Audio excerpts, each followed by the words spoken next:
چند سردار جو تھے نا، یہ حضرت عمر کے سامنے بیٹھے تھے، اکرمہ بن ابی جہل۔ تو اصحاب صفہ آئے تو حضرت عمر نے کہا بھائی ذرا آپ پیچھے ہو جاؤ، ان کو آگے بٹھا لیا۔ سلمان، بلال، پھر مقداد آئے، صہیب آئے، حضرت عمر نے کہا ذرا پیچھے ہو جاؤ، ان کو آگے بٹھا لیا۔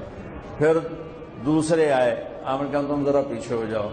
ایسا کرتے کرتے سرداروں کو جوتیوں پہ بٹھا دیا اور غریب غلام آگے بٹھا دیے۔ جب مجلس ختم ہوئی تو حضرت ابو سفیان کہنے لگے آج عمر نے ہمارے ساتھ کیا کیا؟ تو حارث بن ہشام، سہیل بن عمر کہنے لگے کیا کیا؟ کہ دیکھو سرداروں کو جوتیوں پہ بٹھا دیا اور غریبوں کو سامنے بٹھا دیا۔ تو اس پر سہیل بن عمر نے کہا اس میں عمر کا قصور نہیں، ہمارا قصور، ہم نے اسلام لانے میں دیر کی، ہم پیچھے رہ گئے، انہوں نے پہل کی، وہ آگے نکل گئے۔ تو اب ایک دم، حالانکہ یہ بالکل فتح مکہ پہ ایمان لائیں، ان کو نبی کی صحبت کے چند دن ملے ہیں، لیکن ایک ماحول بنا ہوا تھا، اس ماحول کو میں بتا رہا ہوں۔ یہ آپس میں کہنے لگے چلو دنیا کی تو خیر ہے، پیچھے رہ گئے، اگر آخرت میں پیچھے رہ گئے پھر کیا ہوگا؟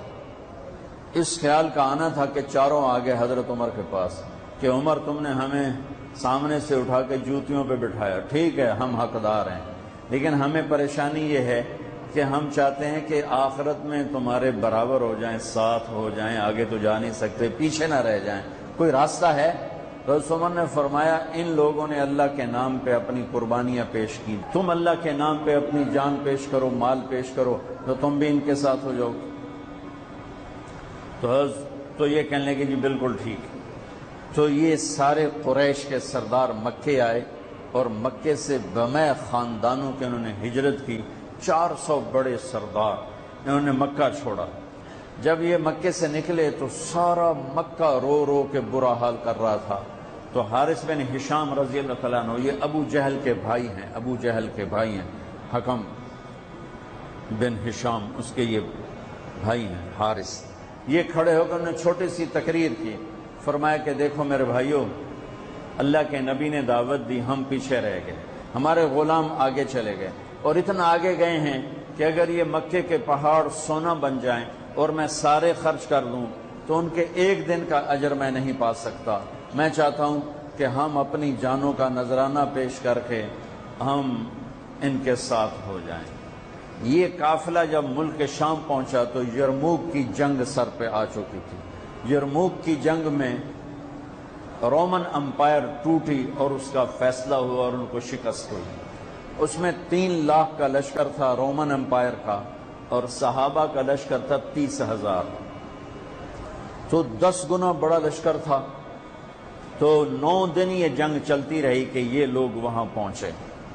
تو ایک دن ایسا ہوا کہ لڑتے لڑتے صحابہ کے قدم اکھڑ گئے اور اہل ایمان دبتے دبتے دبتے اپنے خیموں تک پہنچ گئے، رومی ان پر چڑھ کے آ رہے تھے، چڑھتے آ رہے تھے، اور ان کے حوصلے پست ہو رہے تھے کہ حضرت اکرمہ بن ابی جہل انہوں نے ایک دم اپنے سر سے لوہے کی ٹوپی کو اتار کے پھینک دی اور اپنی زرہ بھی اتار دی اور اپنی تلوار کی نیام کو بھی توڑ کے پھینک دیا، اور ہاتھ بلند کر کے کہ کوئی ہے میرے ہاتھ پر بیعت کرے موت کی کہ یا اللہ اس ایمان والوں کو فتح دے گا یا ہماری قبریں یہاں بن جائیں گی۔ تو خالد ابن ولید اور اکرمہ بن ابی جہل قریبی رشتہ دار ہیں، تو خالد ابن ولید نے حضرت اکرمہ کا ہاتھ پکڑ لیا، کہا کہ نہیں میں تمہیں ایسا نہیں کرنے دوں گا، ہمیں تیری ابھی ضرورت ہے۔ تو انہیں ایسے ہاتھ جھٹکے سے چھڑا کر کہا الیک عنی۔ الیک عنی کا ویسے ترجمہ تو ہے دفع ہو جا، الیک عنی دفع ہو جا۔ وہ آپس میں رشتہ دار بھی ہیں، صحابہ بھی ہیں، یہ کہہ سکتے ہیں، تو میں صرف ان کی لفظ کا ترجمہ کر رہا ہوں، الیک عنی دفع ہو جا، خالد پیچھے ہٹ جا، با ادب ترجمہ خالد پیچھے ہٹ جا۔ کہ کیوں؟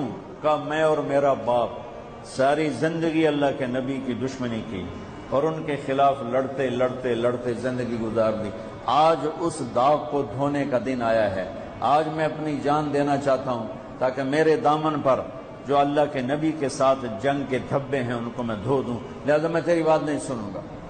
تو ان کے بیٹے عامر بن اکرمہ نے آگے بڑھ کے بیعت کی، زرار بن افزر نے، عبد الرحمن بن ابو بکر نے، عبداللہ بن عمر نے، ابو سفیان نے، حارث بن ہشام نے، سہیل بن عمر نے، ان بڑے بڑے قریشی سرداروں نے، انہوں نے حضرت اکرمہ کے ہاتھ پر بیعت کی اور سب نے اپنی تلواروں کو توڑ دیا، نیاموں کو توڑ دیا، زریں اتار دی، لوہے کی ٹوپیاں اتار دیں اور اللہ اکبر کہہ کر جو گھسے ہیں 400 آدمیوں نے 3 لاکھ کا منہ پھیر دیا اور ان کو ہٹاتے ہٹاتے ہٹاتے ان کے خیموں تک لے گئے۔ لیکن اس سفر میں ان 400 میں چند ہی بچے، باقی سب شہید ہو گئے۔ اور جب رومیوں کے قدم اکھڑ گئے تو حضرت خالد ابن ولید بھاگے، گھوڑے کو دوڑایا اور پیچھے کی طرف آئے کہ وہ دیکھ رہے تھے کہ اکرمہ بھی گر رہا ہے، عمر بھی گر رہا ہے اور فلاں بھی گر رہا ہے، فلاں بھی گر رہا ہے۔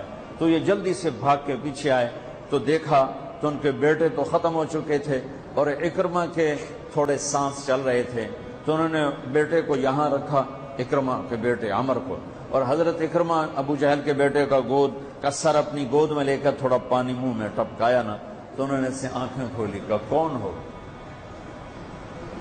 کہا میں خالد ہوں۔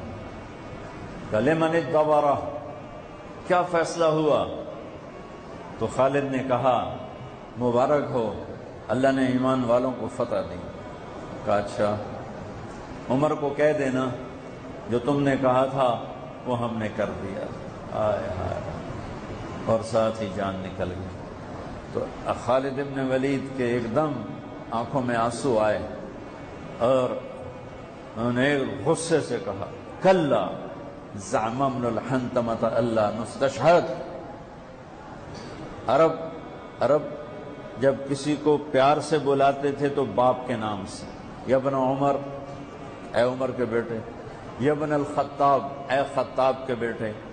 عزت محبت سے بلانے کے لیے باپ کا نام آتا تھا، اور غصے میں بلانا ہوتا تھا تو ماں کے نام سے، یا ابن سمیہ، یا ابن الحنتمہ۔ یہ ان کی ثقافت تھی کہ غصے میں بلانا ہے تو ماں کے نام کے ساتھ، عزت محبت میں بلانا ہے تو باپ کے نام کے ساتھ۔